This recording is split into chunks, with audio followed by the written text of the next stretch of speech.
Is Prince William planning to put younger royals centre stage? William's cousins are there for him. Peter Phillips, Zara and Mike Tindall, Princess Beatrice, and Princess Eugenie all turned out to support Prince William. At this week's rain-spattered Buckingham Palace garden party, which William was hosting on behalf of King Charles and without wife Kate Middleton. The Telegraph reported that this was not the vision of the slimmed D0WN monarchy, oft imputed to Charles, but rather William echoing what grandmother Queen Elizabeth had occasionally done, using cousins of her own generation as support at such occasions. Palace sources told the paper the appearances were not symbolic of a formal shift. The younger royals would not be imminently returning to official royal duties. The no half in, half out rule still applied, but that William would be keen to extend similar invitations again, in the spirit of including the wider family, as his grandmother once did. They're very willing to step up and do more at this current time, to help, one royal source told the Telegraph, of the younger generation. They're very fond of their cousin and their uncle, and they want to do everything they can to support them. And they believe in the institution they grew up in. The cousins are all very close and always have been, one source said. I think people liked seeing them being there together and supporting each other.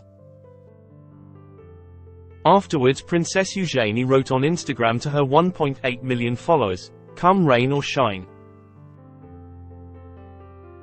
I was delighted to support my family to meet some special individuals at the Buckingham Palace garden party who have gone above and beyond to support their local communities and the country. I don't think it means there's a plan for them to be full-time working members of the royal family, and I'm not sure they'd want that." A source told the Telegraph of Eugenie and sister Beatrice. They have careers and families and they're very protective of that. But, they added, I think the rest of the family respects their charity work. They haven't ever really put a foot wrong.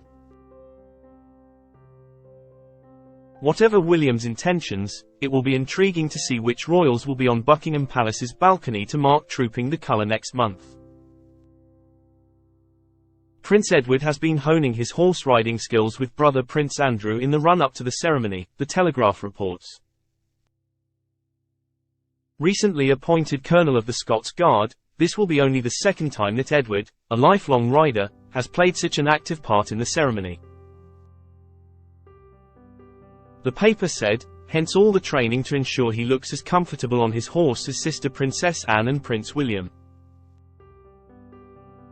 The royals have all been riding since they can walk. But they also want their horse to be mentally and physically relaxed, with them riding him, and that doesn't happen overnight. Former riding master of the Household Cavalry Mounted Regiment, Richard Weigard told the Telegraph. They've all played polo and done ponies, but this is about putting a bit of finesse into what they do. So they will sit up straighter, get their shoulders straight and their heels down. It's about finishing it off with presentation. Sophie, my Ukraine mission to highlight sexual violence in war. Last month, Sophie, Duchess of Edinburgh, became the first British royal to visit Ukraine since the Russian invasion. Now, in her own words, she is revealing why she went there to highlight the use of sexual violence as a weapon of war. And how she also delivered a letter from King Charles to President Zelensky. In a first-person article for the UK Sunday Times, Sophie, who is married to Prince Edward, said Ukraine was the latest of a series of countries she has travelled to highlight the issue. South Sudan, Kosovo, Iraq, Colombia, Ethiopia and the Democratic Republic of Congo. She writes that sexual violence, including rape, as a weapon of war has been used to demean, destroy and control, with the aftermath long felt through stigma. devastating physical and mental health repercussions and children born of rape. It is a weapon requiring no training, no investment, and it is deployed globally. In Kyiv, Sophie first met 3 victims of the violence, 2 women and a man, before meeting First Lady Olena Zelenska. The women discussed the importance of access to the survivor centers. She, Zelenska, has spearheaded the collation of credible evidence,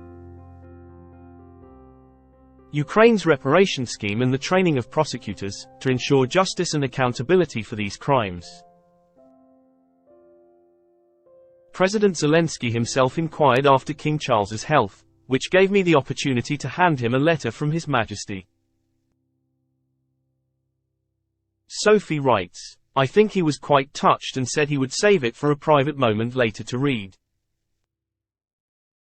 Outside the capital, Sophie traveled to the typical suburbs of Bucha, 30 kilometers northwest of central Kyiv, and the neighboring Irpin.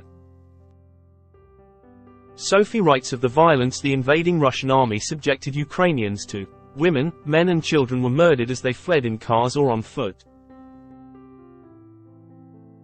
And those who were spared were subjected to sexual violence and torture.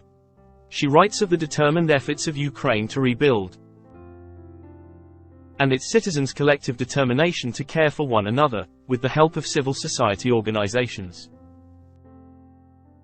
Sophie concludes, since returning to the UK, many people have said how brave or courageous I was for going. I am neither. The brave people are those who have endured extreme violence and survived. The courageous are those who have reported the crimes committed against them.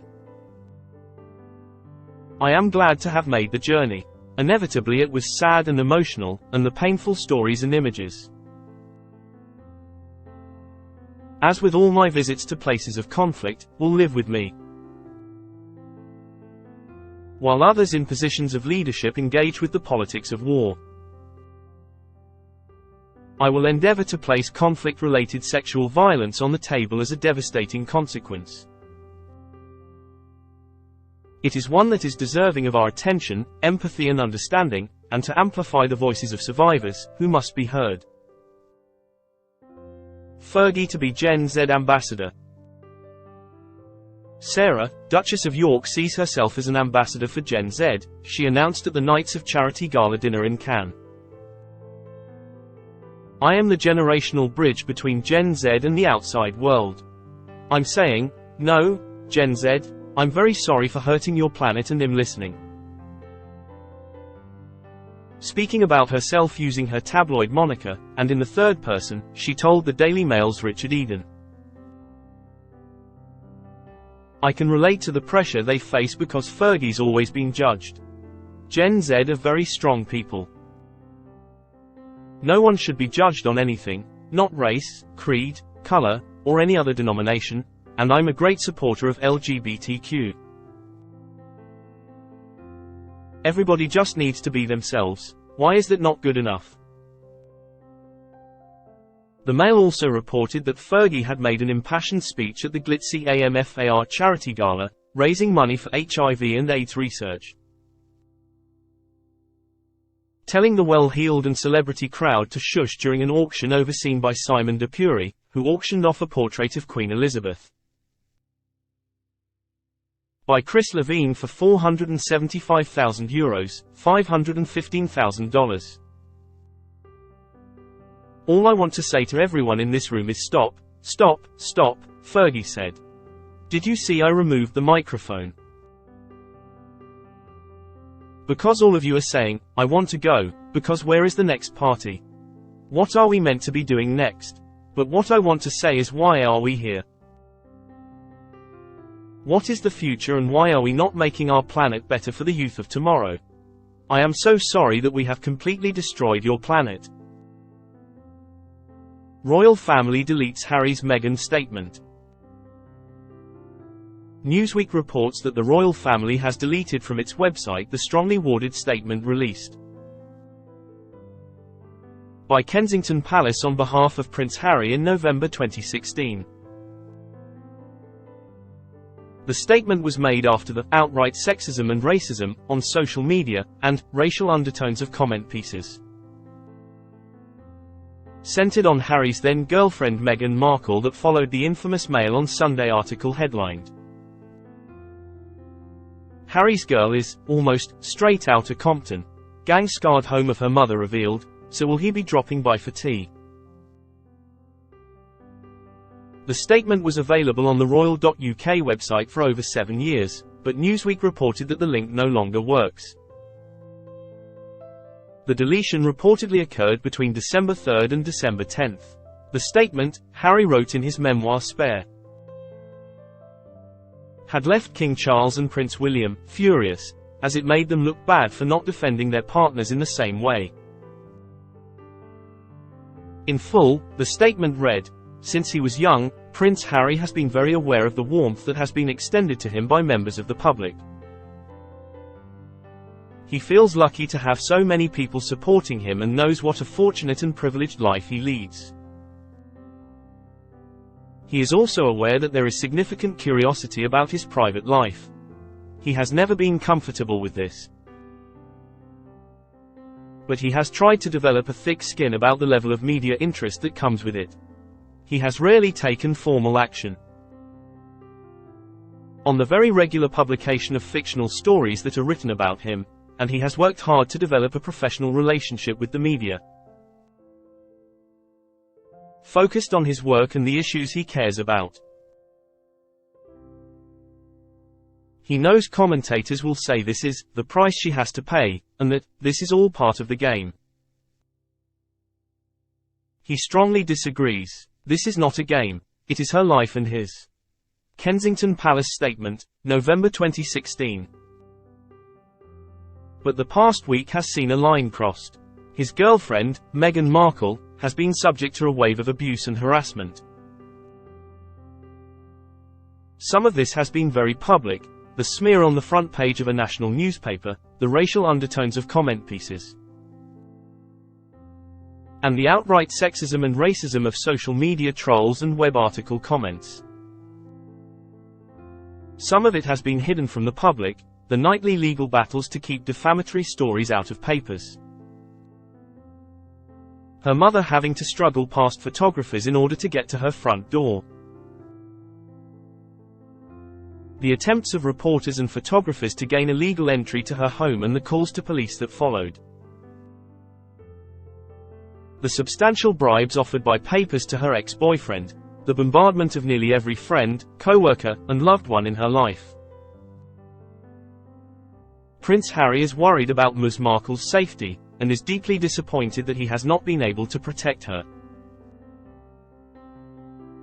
It is not right that a few months into a relationship with him that Ms. Markle should be subjected to such a storm. He knows commentators will say this is the price she has to pay, and that this is all part of the game. He strongly disagrees. This is not a game. It is her life and his. He has asked for this statement to be issued in the hopes that those in the press who have been driving this story can pause and reflect before any further damage is done. He knows that it is unusual to issue a statement like this, but hopes that fair-minded people will understand why he has felt it necessary to speak publicly. William presents FA Trophy with George. Prince William and son Prince George presented the FA Cup to victors Manchester United, who beat Manchester City 2-1 in the hometown derby contest played at Wembley Stadium on Saturday. William also presented winners and runners-up medals to members of both teams, and before the match shook hands with all the players. After British Prime Minister Rishi Sunak called a snap general election set to take place July 4. The royal family announced it would postpone official engagements, which may appear to divert attention or distract from the election campaign. This week in royal history. The Duke of Windsor, latterly known as former monarch Edward VIII, who abdicated the British throne to be with Wallis Simpson, died on May 28, 1972. Happy first birthday this week to Ernest George Ronnie Brooksbank, son of Princess Eugenie and Jack Brooksbank, who was born on May 30, 2023. Unanswered questions. Which royal events and engagements will happen, and which won't, in the run-up to the British general election on July 4? One royal event which will go ahead is the ceremonial Trooping the Colour, where the big questions are, will Charles ride, or use a carriage? And which royals will appear on the Buckingham Palace balcony?